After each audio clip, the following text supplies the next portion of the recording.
on now. Hi, welcome to the second Bitchin Dixons video podcast. I'm Chrissy and I own bitchinDixons.com and the Facebook group. And I want to introduce to you my real life brother and Bitchin Dixons admin. Hi, I'm a Nocturnal Kid. And today we got some interesting things to tell you guys about. The first one is last week we didn't really get a chance to elaborate on this, but we've had a few of the Walking Dead and Boondock Saints celebrities come into our chat. The first one that we want to talk about is Moses J. Mosley. You should know him as Pet Walker from Michonne, and he was the first Pet Walker, not the second set. So, what do you think about Moses? He's awesome. He's really awesome. We've met him twice now at two different cons, and he's just awesome. If you guys watched the Bitchin Dixons Bitchin Dead documentary from this year at Comic-Con, you'll even notice that Moses called all of us family, and we've been supporting him for a very long time.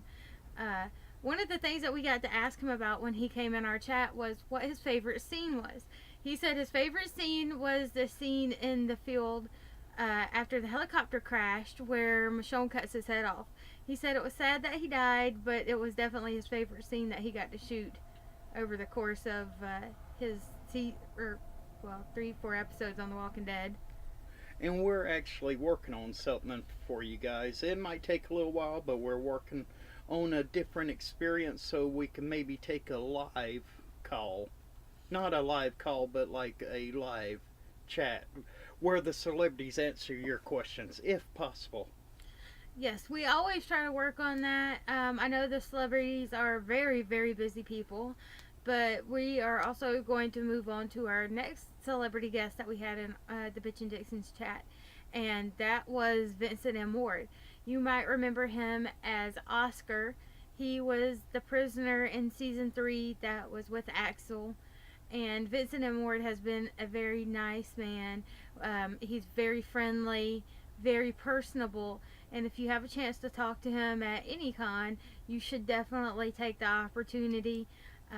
He is more than willing to tell you anything that you ask about his time on The Walking Dead, and it's really nice getting to see somebody like that. We're very sad that it ended for him the way it ended in Woodbury. You want to do Sean Clark next? Yes. Well, I was kind of thinking you were going to take it from there, but... Sorry, I've had a sore throat these last couple of days. That's why I'm not talking too much, or why I may seem to be hesitant. Sean Clark, he is awesome also. Everybody on The Walking Dead's awesome. We haven't met a bad person on The Walking Dead, as to where other celebrities, some seem from different shows, some seem like they may be stuck up or snooty, but The Walking Dead, they're not like that. They act like you're part of their family. I would agree with that 100%. I know Sean Clark hasn't been on The Walking Dead yet, but come on, that hair, he'd make a great walker, wouldn't he? So, yes. That's Sean Clark for The Walking Dead. And remember that. Everybody is talking about bringing Sean Patrick Flannery to The Walking Dead.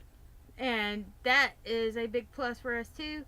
We might get something going with Sean Clark and Sean Patrick Flannery, our two favorite Seans. The two S's. Yes, double S. Well, we can't say our favorite Seans. Well, I got a sister that's LaShawn. We got a sister.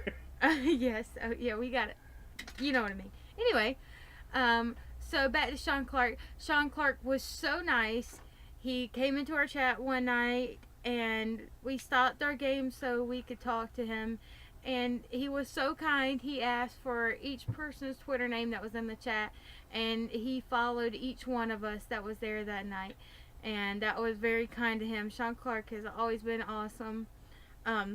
Some of you guys might not know this, but when we were at Comic-Con this year, Walker Stalker Con, I was having a pretty rough day because Rooker hadn't shown up yet on Friday, And we did other things on Friday other than just wait for Rooker, so don't get me wrong, but we really, really wanted to see Rooker badly. And I was so worried that he was going to cancel the whole con because he was filming Buddy Bolden. And I was on the verge of an emotional breakdown because I've been waiting for, a year and a half to see him. And I just thought he wasn't going to make it. So when we found out he wasn't coming on Friday night, I walked back downstairs and I happened to run into Sean Clark, and I was almost in tears from him not being there. And Sean Clark asked me what was wrong, and I told him, Rooker hadn't shown up yet. And he asked me, was there anything he could do? And I said, yeah, just a hug from you would be awesome and make my day a whole lot better. So he gave me the biggest hug, and it was so great. He's really, really awesome. Okay, and then Travis Love. If you don't remember him by name, he was Schubert on The Walking Dead. He was the governor's henchman. And I am still wondering about Schubert if he's going to come back. Then again, he might be Noah's uncle. It could be Morgan or it could be him, because if you remember, they kind of ditched the governor. And then, Martina says, oh, Schubert's dead.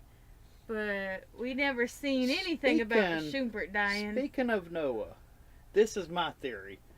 So far you've had Patrick, which was from Everybody Hates Chris. You have Noah from Everybody Hates Chris. There's one more person that would be really good in a zombie apocalypse from Everybody Hates Chris, and that's Terry Crews. And if you guys don't know him by name from Everybody Hates Chris, that is Chris's dad. So yeah, that would be really awesome. I would love seeing that. But yeah, so we could have a possibility that Noah could be related to Schubert, or he could be related to Morgan. I'm leaning more towards Morgan than Schubert because we haven't heard anything about him in so long. Other rumor has it that Noah might be related to Father Gabriel. Maybe. I don't see it, but I think he's Morgan's family. But, so, Travis Love, he came into our chat. He gave us an interview. He followed all of our girls that were in the chat. He's really kind. And me. Yes, and you. He's been extremely wonderful. I'm so glad I got to meet him. And it's just been a wonderful time talking to Travis.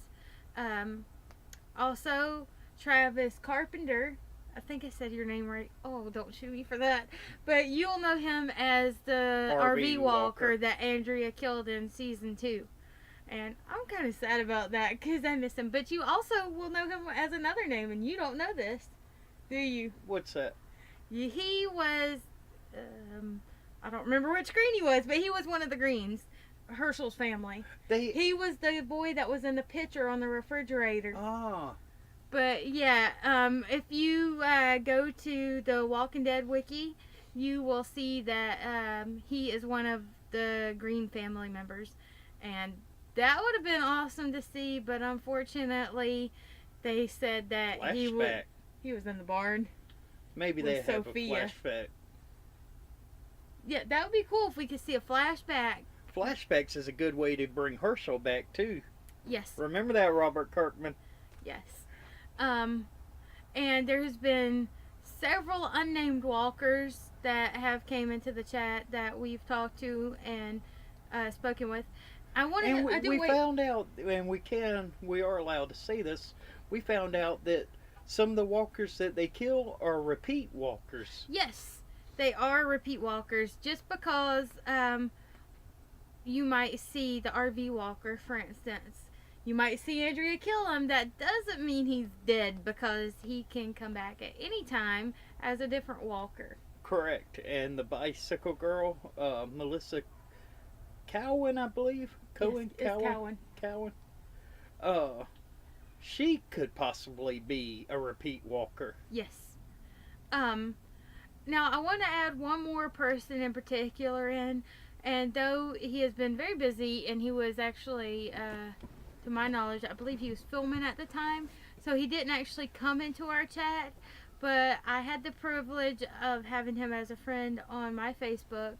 Um, and he gave us an interview with him in private messages with me. But that, you may know him as Ed Peltier, Carol's husband. Yeah. And we did not get to meet him at Walker Stalker Con this past year.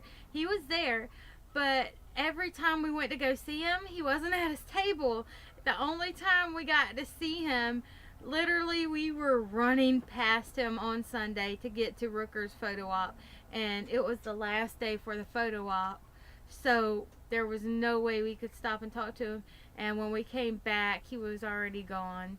And that kind of made me a little bit sad, but there's always next year. So Walker Stalker Con, please bring back Ed Peltier. We want to meet him. I have this going gag. This reminded me of. I'll explain. But I have this going gag that a lot of celebrities, the Walking Dead related celebrities, have answered. Are you going to talk about the duck? Well, I worded it different. If you were in a zombie apocalypse, it would be more of a sci-fi zombie apocalypse. Would you rather fight 100 squirrel-sized zombies or one zombie-sized squirrel? And quite a few celebrities have actually answered that question. The first being Chris Hardwick. He said he would, and I've seen most of them said that they would want to fight one zombie-sized squirrel. What would you want to fight and why? One zombie-sized squirrel, because it'd be easier than killing multiple. But imagine the jump on, because to him, from the house to that tree over there, which y'all can't see, but that would be one spring for him. My mom is really laughing at my brother. But they're answering these questions, so they must like that question. One zombie-sized squirrel it is for me, and I'll just call Carol. Carol. That's actually what I would choose, as one zombie-sized squirrel, because that would be a lot of squirrel meat. And It's a zombie squirrel. It's a zombie squirrel. Now, why would you even eat that meat? Even Daryl, a zombie-sized squirrel, not necessarily a zombie squirrel. And you telling just me, a squirrel the size of a zombie. You telling me that squirrel has made it through the zombie apocalypse this long and he hasn't got bitten yet? Well, to be that size, he would definitely have to have some kind of radiation on him. Yeah, a radiation zombie has bitten him. Radioactive, a rabid zombie, squirrel zombie. I guess. But anyway, it's something fun. I've been asking some of the celebrities, and they're answering. That was interesting, to say the least. Okay, so also I wanted to give a special thank you to Galen Hurd. She's the executive producer on The Walking Dead. And the thing that I want to thank her so much for is not only being an executive producer, but there's been many spoilers that we have found, and no, we don't tell you guys what they are, sorry. But we report them to Galen Hurd, every last one of them, whether it be true or false, and she takes care of it, and she tries to get them removed. And I want to throw this out there. I know you guys might like spoilers, and some spoilers, you know, it's okay to say, oh, they might be they're moving to the next town over to do filming. You know, that is one thing, but to say, hey, look, the governor killed Merle, that's not cool, man. That's not cool at all. Those spoilers shouldn't be out there. You're running the show for everybody. And then not only that, something that you might want to happen like that, if you spoil it, they may change the whole thing, and then you won't never get to see it anyway, whether you wanted to or not. So spoiling things is awful. Don't put spoilers out there. You know, it's like I said, it's one thing, you know, to say, hey, they're in a van, or hey, they're going to Atlanta. It's something totally different to say, hey, Daryl's dying. That'll never happen anyway, but, you know, I'm just throwing that out there for an example.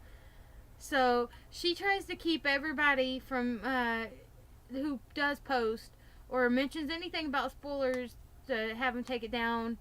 It's not cool. That's why they built the privacy fences. And, I don't want things like that ruined for me. Even though I'd still watch the show if it was, and it's happened. And I have to see it occasionally, because somebody tells me, hey, I seen this spoiler on Facebook. What do you do? Can you do something with it? And I pass it along to Gail and Hurd, you know, and I appreciate her for doing that because they could just, not even say anything. And I'm sure that Gail and Hurd and all of the backstage cast members appreciate the ones of us who do turn it in because it's not cool. So I'm glad about that. And we would like to thank Robert Kirkman, who is writing the show, and also Scott M. Gimple for producing. AKA Millhouse. He'll know what that means. He actually tweeted a picture of himself and Millhouse. But yeah, we would like to thank them. And I have one more thing to tell you about. I don't know if you know about this, but did you know do you remember the tank walker from season 1 where Rick was in the tank with him? Yeah. So our first showrunner, Frank Darabont, was supposed to have a episode in season 2 all about Tank Walker that showed what happened before the troops came into I always wondered Atlanta. how he got bit if he was secured. Well, he wasn't secured. That was the problem. And it was going to tell everything about his troop and what happened and how he got to the point where he was Tank Walker in that one episode. But it kind of got tossed away.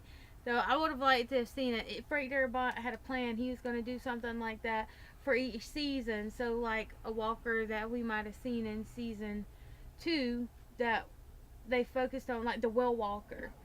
They might have showed the backstory in one episode of how the Will Walker became the Will Walker, so forth and so on throughout each season. I think that would be kind of cool. Yeah. And whether you guys throw that in as a season episode, it doesn't have to be season episode, but it might be behind something. the scenes. Yeah, an extra. That like would be really inside Walker University. Yeah, something like that, or even maybe a webisode, because I enjoyed the webisodes. I don't know if you've seen them. Not yet. That I should definitely watch them. Well, yeah, you should, because you were talking about Bicycle Girl, and it shows. Yes, I do know that it shows her story. Yes, the first one is Bicycle Girl's story. I'm just feeling sick tonight. Well, I told you to quit screaming, no, Daryl's not going to die, but you never listened to me. I told you he wasn't going to die. So, that's why your throat's hurting. I recently binged watch. Yeah, well, I was going to tell about her in the chat first. Oh, okay. And moving on to the last celebrity we're going to talk about coming into our chat is Melissa Ponzio. And some of you might know her as Karen from The Walking Dead. The first time that we ever met her was at Walker Stalker Con Atlanta, and the 2013, sorry. But when we met her, we said who we were and introduced ourselves, and she says, I know who you are. And we were kind of shocked, but we thought maybe because we're nobody. Yeah, we thought maybe she thought we were somebody else. And You're not nobody. my mom says we're not nobody. Anyway, well, at that time we didn't think of ourselves as anybody. Well, anyway, we talked to her more, and she said, yeah, I know who you guys are. I've been on bitchinDixons.com. I actually troll your website and check out everything. And she thanked us for what we do for the celebrities, and we couldn't believe it. It was just amazing. We really didn't think any of the cast knew who we were, and that was really, really special. Since then, she's been super busy filming. Some of you might know her from Teen Wolf, which I need to watch. Melissa McCall. And Melissa again? yes, and she does an awesome job. I think it was season 1, episode 10. I just binge watched all of them, and she's an amazing actress. And I think it's Tyler Posey and Dylan O'Brien, which is Scott and Styles McCall. They're awesome. Um, and we wanted to tell you what happened to Nocturnal Kenny.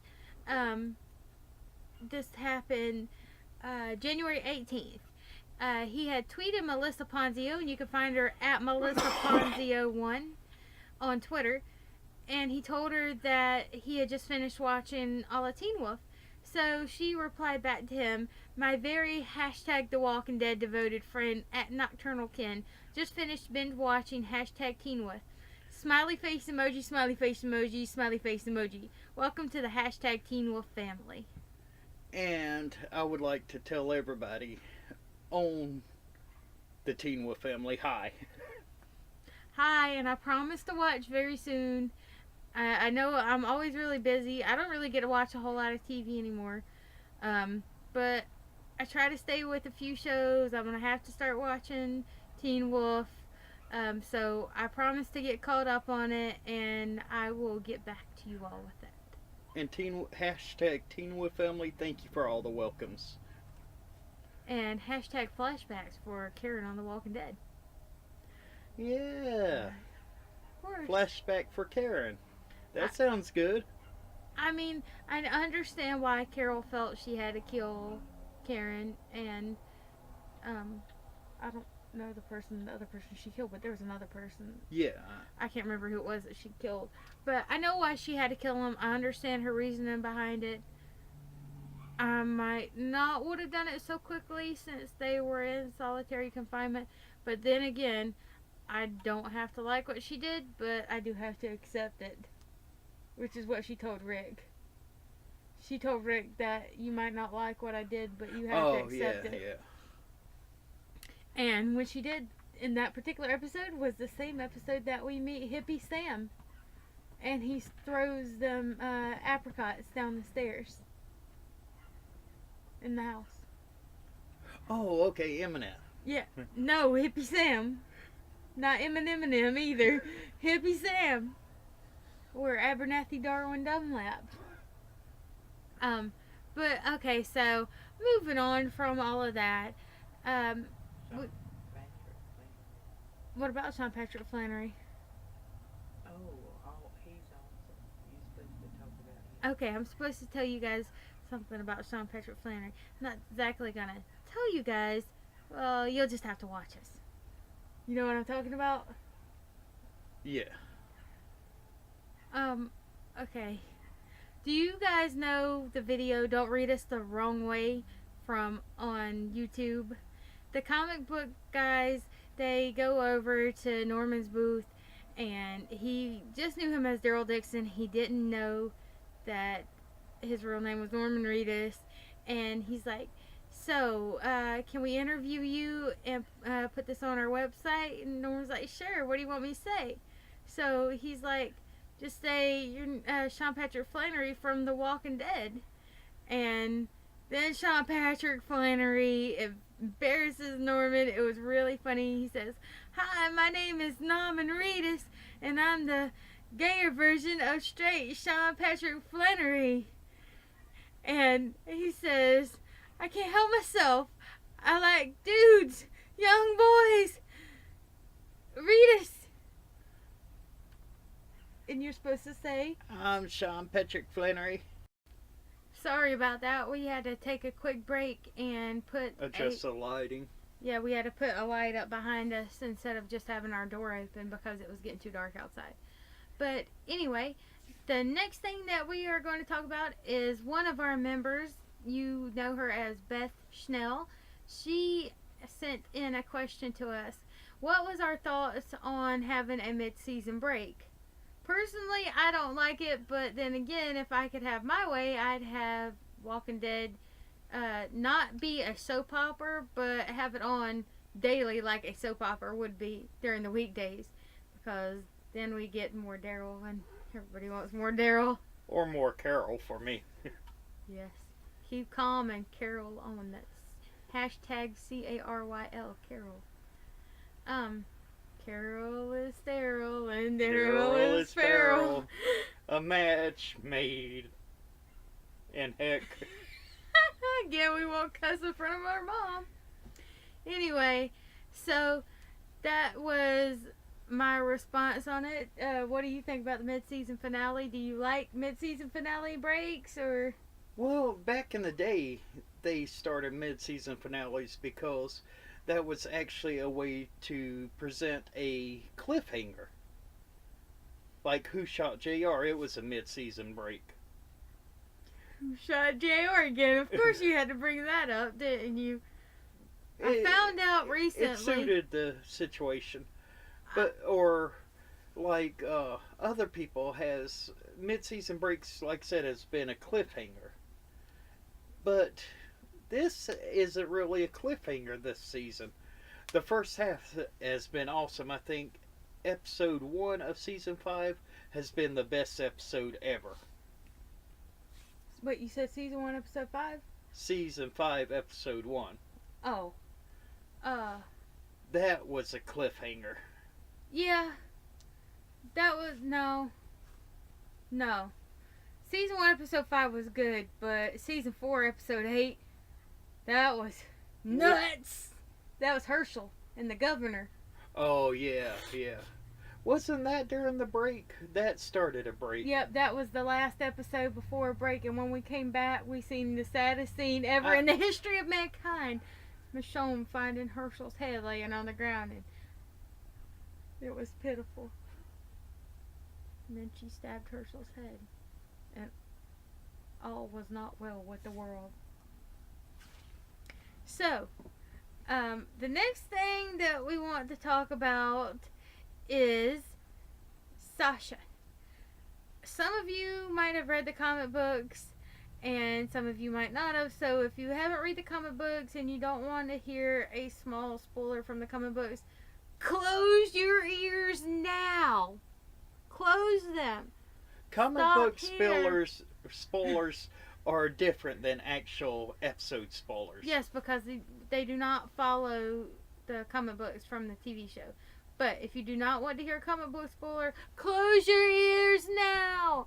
Okay, so the comic book spoiler is that Maggie is pregnant. And I think that instead of Maggie being pregnant, since Sonequa Martin Green got pregnant, I think they're going to use her and she's going to have Bob's baby. And that's going to be really sad. Would that be tainted meat? No, he wouldn't be tainted meat. Only Bob was tainted meat. That means would Judith be tainted meat? Since she's born during the zombie apocalypse, or is she immune to it? Because she's born in the zombie apocalypse. No, everybody's a carrier. Except the new people being born. They could be immune. That's possible. But Not wanting to say any spoilers about another show I just recently watched, but certain people are immune to things. are you talking about from a certain nation? No, Well, they are immune to things in a a certain nation, too. a certain TV show I just recently binged watched. Oh, that one. Okay. So, what I'm thinking is that Maggie may not get pregnant at the moment in The Walking Dead, and it might be Sasha who gets pregnant, and Could Judith be the savior? What if Sasha's baby's a savior? Or her baby could be the savior. It could be. Their blood could have the antidote in it. Well, they pretty much screwed because the CDC blew up. Well, that's true. But But would there be another CDC in Washington? no, there's only one CDC in the whole United States. There's one CDC in every country. There might be branches of the CDC, but they're not the CDC. That's what I'm talking about. What Eugene was headed for. Abraham and Eugene. Eugene was headed for nothing because he's not really a scientist. But, okay, and I know people are going to turn out hating me for this because of what I'm about to say. But I'm sorry, guys. I really kind of hope either Judith dies or the next baby we have dies. Because I want to see a zombie baby. And I don't want no cheesy run around baby like from a certain nation show that we've seen. I want a real zombie baby. And I want to know this. If a zombie baby is born, not a toddler, but a baby, can they kill you? They have no teeth. They might could scratch you because their fingernails do get long. But can they kill you because they have no teeth? They can gum you. Maybe. What would they do with the zombie baby? Would they kill the baby? Would the baby get bigger? That's a good question. Would the baby grow as a zombie? The baby could scratch you technically. I mean, if the baby's nails were long enough and their nails kept growing. And could a baby even turn? Well, yeah. I mean, Robert Kirkman kind of set us up for this when we were... How come we haven't seen zombie animals? Because, well, at least in the comic books, the person who does the drawing and stuff for all the characters didn't know how to draw animals very well. They told that. Anyway, so Robert Kirkman was kind of leading us up to a possibility that baby Judith had died with that bloody car seat. But come on now, somebody's got to die. It's got to be a baby, and the baby's got to turn into a zombie. I really want to see a zombie baby. And that Certain Nation show that I do like, that Certain Nation show has already beat us to it, but it was really cheesy, so don't give them the chance to do it again. Come on, give us a zombie baby already. And Judith is getting older, so now would be the perfect timing for a zombie baby to come along. Baby gets bit. Is she walking yet? Would she be a walker or a crawler? She's a crawler. Well, I don't know. Judith, she's probably just about the age where she would start walking. But they would have to teach her how to walk. She would only be able to take a few steps. She's not that old yet. And I just want to know something else. Throw this out there too. If baby Judith is always being carried, when are they ever going to put her down so she can learn how to walk? And it seems like they've been carrying her for what, 3 seasons now? That's what it seems like. They have. Well, no, this is technically the 2nd season. But if you count Lori being pregnant with her and carrying her. So the time frame is roughly... Right now, from season 3 to season 5, we've got about an 8 to 9, 10 month gap. So Judith should be about 2 years old. Should be walking by now. No. From season 3 to now, it's been about between 8 and 10 months. Oh. Our 2 years is less than 1 year in Walking Dead world. Except, I think it was between season 2 and season 3, like a year or 2 went by. From the time season 1 to season 2 happened, it was only a matter of maybe a month and a half at most. When was the biggest time gap in the show? Our biggest time jump so far has been from either season 2 to season 3, or 3 to 4. Yeah, 3 to 4. So 2, because Lori was flat stomach whenever they were on the farm, and then she had a huge belly when they got to the prison. Or not when they got to the prison, but when they got set up at the prison, and we see season 3 beginning. I'm beginning to wonder though, what is Judith going to be like? See, Carl, he existed in the real world before the zombies hit. So he did things a normal kid would normally get to do, play video games. But Judith, she's never going to be able to experience that. I wonder how resentful she is going to be of growing up in the world that she's in now. Things that she won't ever get to experience like Carl did. And maybe if she's lucky, she won't have to eat 112 ounces of pudding. That's what I was just thinking. Instead of video games, she could eat pudding. I wonder if it's going to be chocolate still.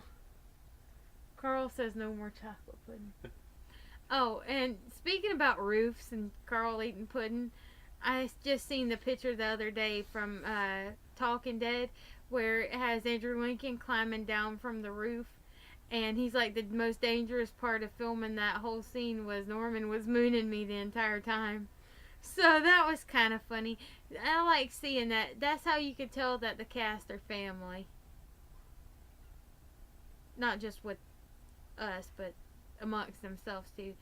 And I know that there is a lot of people that don't really consider themselves family. They might see each other, say, "Hi, yeah, I worked on this movie with you. It's great to see you again. Kiss, kiss, hug, hug." And they don't talk for another year. But the Walking Dead cast, if you've read any interviews about them, they've been talking more recently about how they all keep in contact with each other. And at San Diego Comic Con, they all put bathrobes on and they run into the ocean in the middle of the morning, like early in the morning, and it's freezing cold water. But they all do it as tradition. Speaking of family, I am glad to see that all of the Walking Dead and even the Teen Wolf cast and the Boondock Saints, all of these people, they interact with their fans, and that's just something you didn't see 10, 20 years ago. Yeah, that's so true. And I'm glad that we have social media like we have now, because otherwise I don't see how we can make any of this possible. And I wonder now, like 15 years ago, before we had social media, how did Comic Con know who to bring back? Any Comic Cons? Well, Comic Con actually started around 20 years ago. Yeah, but how did they know who to bring back? Who the people really wanted? Exactly. That's what I wonder. I believe it all started with, back then, that was in '95, a lot of Dungeons and Dragons. Dungeons and Dragons is awesome. I'm a nerd. And that's what it originated. I'm trying to think, 20 years ago, that was only in '95. What was popular in '95? Vanilla Ice, Milli Vanilli, MC Hammer, Sir Mix-a-Lot. Baby Got Back? Yeah. That was all around the 90 to 95 area. And as far as comics, it was always Superman and Batman. Oh. I kind of grew up in the country, and I can't think of anything else. my family is very southern country-ish. I'm more of a city girl, and things like comic books, stuff like that, stuff I wanted to do. My dad and I never went comic book shopping or anything like that. As far as I know, I don't even remember him ever talking about reading a comic book. The comic books I read when I was younger was Richie Rich, Archie. They didn't have the variety they have now. I don't remember seeing a comic book even until I was at least probably 9 or 10. Though when I was little, I watched Batman. I love Batman. Do you remember the name of it? The one from the 90s, the cartoon Batman? The animated series, I think. Yeah, that Batman was so awesome. I watched Spider-Man, X-Men. How can you not like Wolverine? Wolverine is my That's something all-time they brought favorite. back was X-Men. I forgot about X-Men. Yeah, Wolverine was my all-time favorite of all of the X-Men. Then Professor X, I like Storm and Rogue. Um, but those kind of things, like all those comic books, we didn't have any of those. So by the time that The Walking Dead came out, uh, I seen the trailer for it on the Scream Awards. That's how I first learned about The Walking Dead. So I watched the show with my dad, and I googled The Walking Dead, and I found out they had a comic book.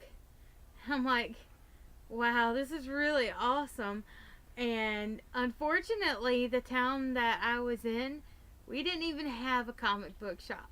So I lived in a little town in Florida, in Lake City, whenever I found out about the comic books. So I didn't get my first Walking Dead comic until I moved to New York City. I know. This sad. Very sad. Actually, I bought you a comic when you was about 5 years old. I didn't ever give it to you. The reason why it was Catwoman, and she's 5 years old, and this is when you just didn't give a 5-year-old a Catwoman. When Catwoman had, I read the book. I bought the book, then I read it. And while I was reading it, she had underwear and bra on. And that just was not a thing to give a 5-year-old back then. I guess that's because you knew I liked Batman so much. Yeah. I love Batman. I'm still a sucker for the superheroes. I think I even remember her in a bathtub with like a bubble bath. I can understand not giving a little kid that. But It's a good thing I read it, but it's a good thing I read it. but yeah, see, I love Batman. I love superhero stuff. Daryl Dixon is my superhero.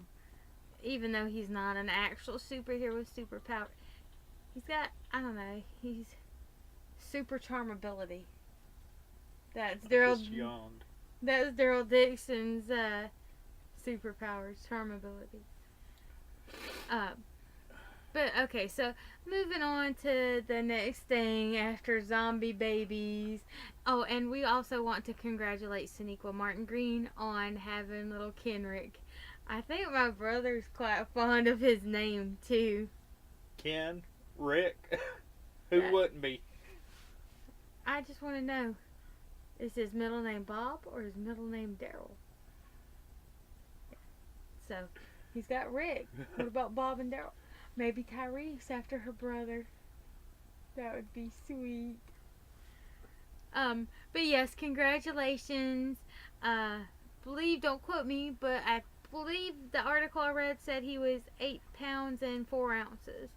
So that's a big boy. He's definitely going to be a zombie killer when he gets bigger.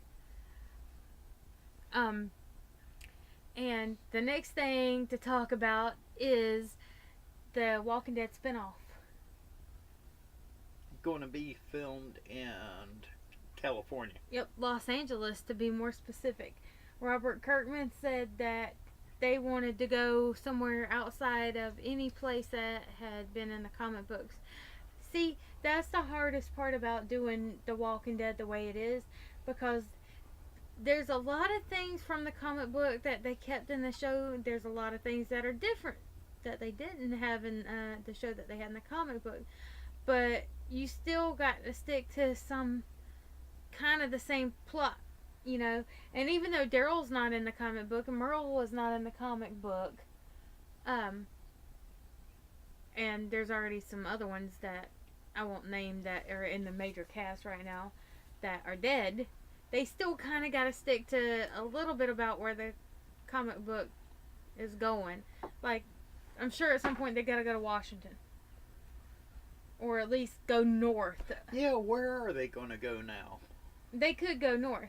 But see, that's the thing that's good about the spinoff. Because there's nothing about it in the comic book. So they can do whatever they want with that. Come to Augusta? Yes. Come to Augusta. We have the cure. Well, no. If anybody knows about the Walking Dead Telltale Games Season 1, if you listen very closely at the part where they go to the hotel, I believe this is the end of episode 1, I'm pretty sure.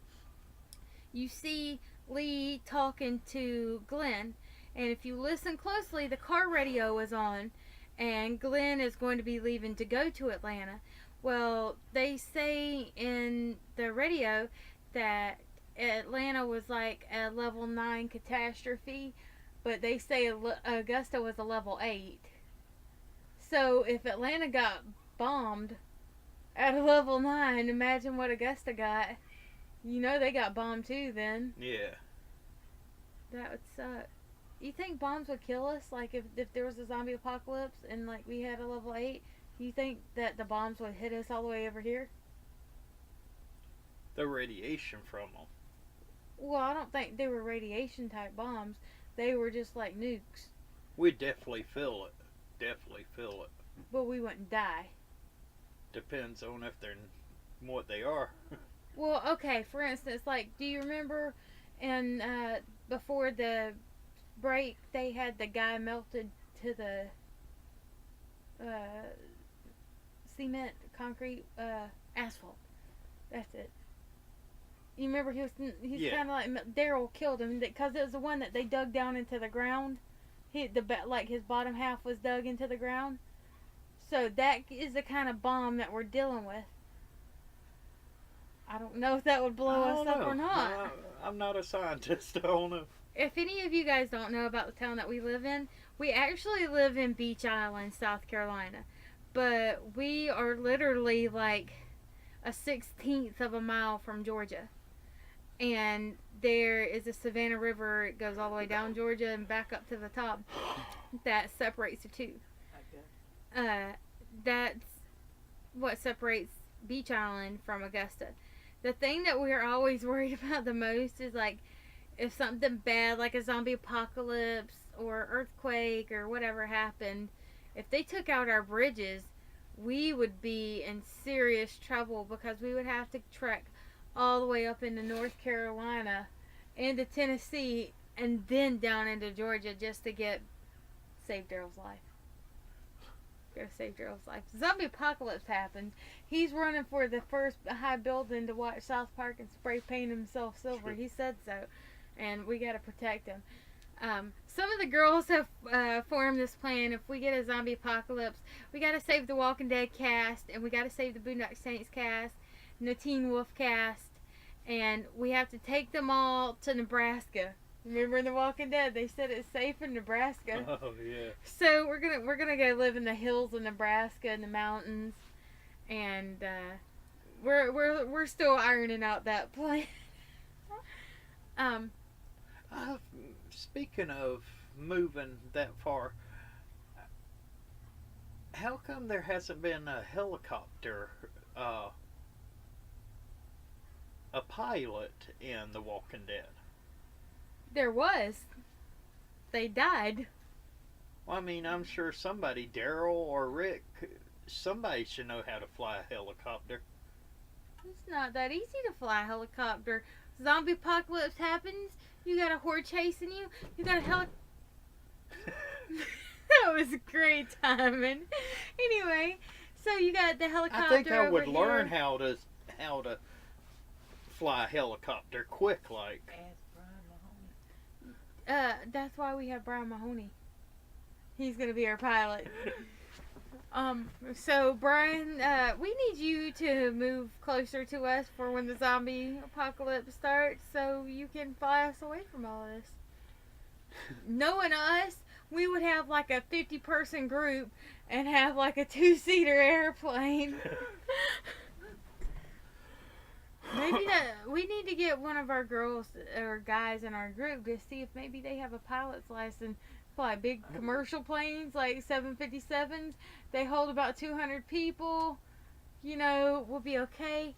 And what's your thoughts on going north? I mean, like more north than Washington, like to the top of Canada. Do you think walkers would Survive freeze? in the cold? Not survive, but do you think that they would be incredibly slow, or do you you think that they would just stop in their tracks and freeze?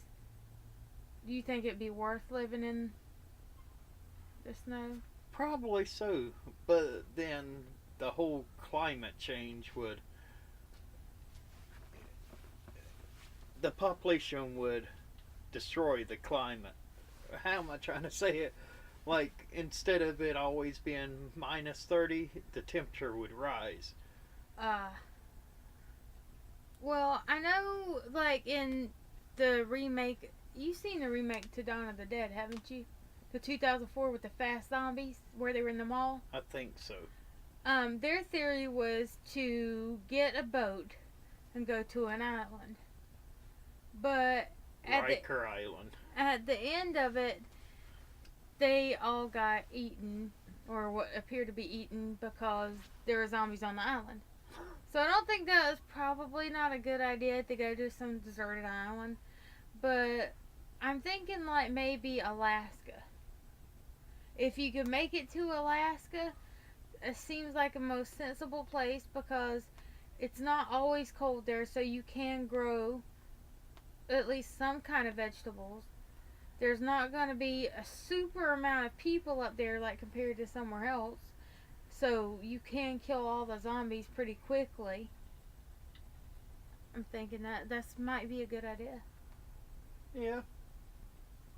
Maybe stop, grab the Walking Dead, Boondock Saints, Teen Wolf cast, head over like to Oregon, gathering as many supplies as we can on the way, as much already. And then Like make a canned pit stop in foods. Colorado.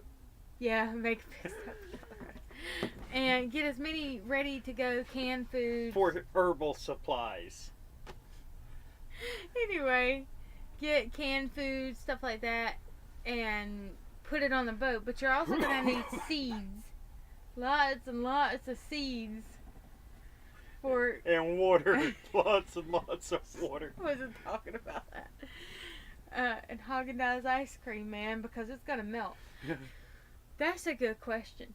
What would be the food item that you would go to the most if you knew the zombie apocalypse was going to happen? If you could stock up on 2 items. No, not stock up on, but like, okay, so say we have zombies in Ohio or Michigan, somewhere where there's not going to be a lot of people and you know it's coming the next day. What would you go get to eat if things were still open? That, because like, you know, you're not going to get it. My first instinct would say fried chicken, but you'd have to refrigerate that, or ham. I mean, no, like your last meal. Huh? You're like your last meal before, if there's zombies in Ohio or something and they haven't made it out of Ohio yet and everything's still open, but you knew that the zombies were going to come to your house tomorrow, where would you go, or what type of food would you get, not to survive, but what would be like your last meal? Like, would you go get a hamburger or Taco Bell or Fried chicken. I don't know why you would get that out of anything else in the whole world. Because even after the zombie apocalypse, as long as you had made your fences up, you could get chickens and put chickens in your house. You could, or not in your house, but like in a chicken house. A pen, you know, and you could make flour. Like, if you could grow wheat, you know, you could get, like, one of them old-timey stone mill things, you know, that you put the wheat in and the stones roll over it and make flour. Yeah, I'm not doing none of that, but I'm just saying you could if you want to. But then you have chicken and you got flour, and we could have my favorite animal, cows. And cows make butter, so you can fry your chicken in butter. True. So you can always have that. You're not going to be able to get, say, I would say, there's a lot of food that you could make, you know. Couldn't make like Taco Bell.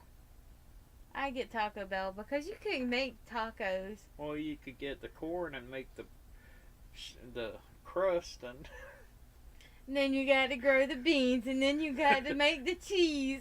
Man, that's too much work. I'll just eat a piece of chicken. My mom says we could have squirrel. Did you ever eat squirrel growing up? Oh yeah. Was it yellow sauce in it? No. Yellow woolly sauce? No. I was just wondering. Norman said that girl No. gave him a baggie of squirrel with yellow oily sauce on it. And he didn't eat it, but that other guy on set did. squirrel meat is good meat. You ate it too? Yuck, y'all disgusting, man. Those are my pets. Hey, you ate turtle. I didn't eat nothing. I might have ate something, but I didn't eat nothing. I've ate snake and turtle. I don't like turtle. I think pets should be snakes. I mean, they shouldn't be food.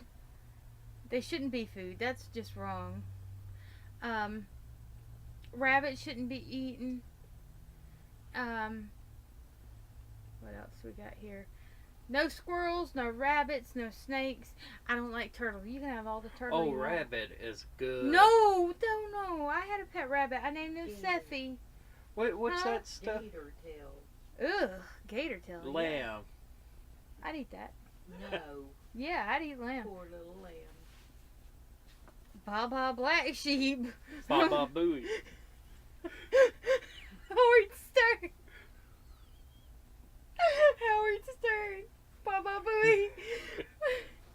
When I was in Jersey, I got to go see America's Got Talent.